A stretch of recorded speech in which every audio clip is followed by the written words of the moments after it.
অবৈধ মন্ত্রী এবং অবৈধ এমপি সাবির হোসেন চৌধুরীকে আজকে একটি হত্যা মামলায় এবার নামী আসামি সে এই মামলায় তদন্তকারী কর্মকর্তা তাকে বিজ্ঞ আদালতে উপস্থাপন করে এবং এই মামলায় তাকে উপস্থাপন করে 10 দিনের রিমান্ড প্রার্থনা করে। আপনারা জানেন যে এই সাবির হোসেন চৌধুরী শেখ হাসিনার ব্যাপী সরকারের একজন দোসর এবং সে গত নির্বাচনের সময় বিচার হাতের সঙ্গে সে বৈঠক করে এই শেখ হাসিনাকে নির্বাচনে বৈধতা দেওয়ার জন্য সে দোতালি করেছে এবং মুগদাতে ছাত্র জনতা যে আন্দোলন হয়েছিল এই আন্দোলনের সময় যে মুগদাতে দিকে গুলি করে যে আহত করা হয়েছিল, অনেকে হত্যা করা হয়েছিল, তাদেরকে চিকিৎসা দেওয়ার জন্য সেই মুগদা মেডিকেল কলেজে গেট বন্ধ করে দেওয়া হয়েছিল, তাদের চিকিৎসা করতে দেয় না এই সাবির হোসেন চৌধুরী। তাকে এই আপনারা জানেন যে গত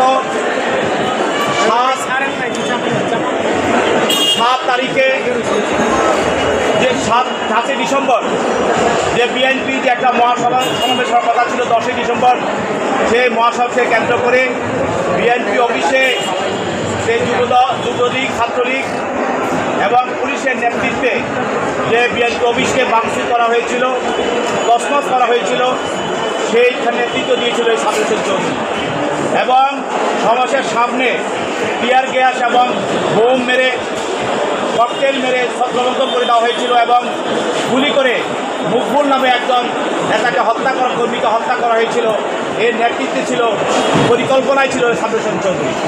আজকে এই মামলায় তাকে তদন্তকারী কর্মকর্তা তাকে আদালতে উপস্থাপন করে বলেন যে তাকে প্রাথমিক তদন্তে আমরা এই হত্যার সঙ্গে এবং বিএনপি অফিসে এই ন্যাক্কারজনক ঘটনা এবং বিএনপি অফিসের সামনে 7 ডিসেম্বর যে ঘটনাগুলো হয়েছিল এটার সঙ্গে তার লোকশাসক এবং তার জড়িত থাকার বিষয়টা নিশ্চিত হয়েছি।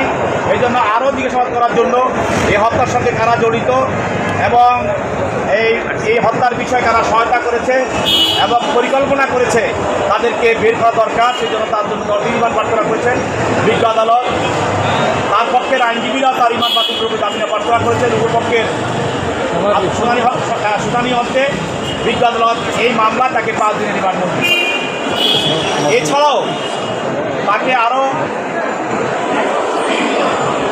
6টি মামলায়, খিলগাঁও থানার আরও কয়েকটি মামলায় তাকে হত্যা মামলায় সন্নিবেশ করা হয়।